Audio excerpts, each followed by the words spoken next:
Vice President Mike Pence visits the tri-state today to promote tax cuts passed by Congress last year.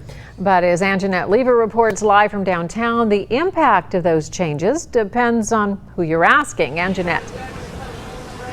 Well, yeah, Paula, that's just the way it goes in politics. One side says one thing, the other side says another. This event here at the Westin today was equal parts policy talk and part campaign event. Pence told the crowd that in order to keep the economy moving, that the Republicans need to keep control of the House and the Senate in November.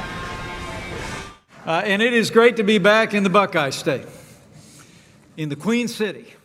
Speaking in front of a friendly crowd, Vice President Pence talked about the things the administration has done, including increasing defense spending and passing a tax reform package.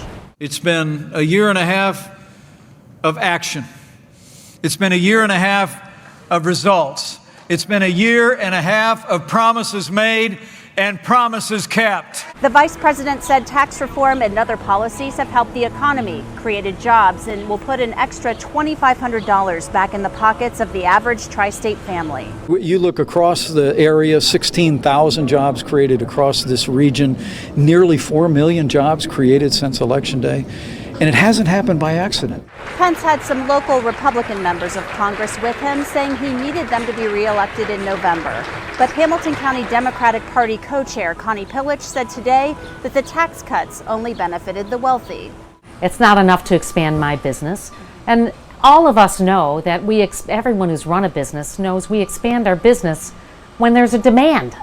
Not because the government gives us a handout. We do it to meet a need.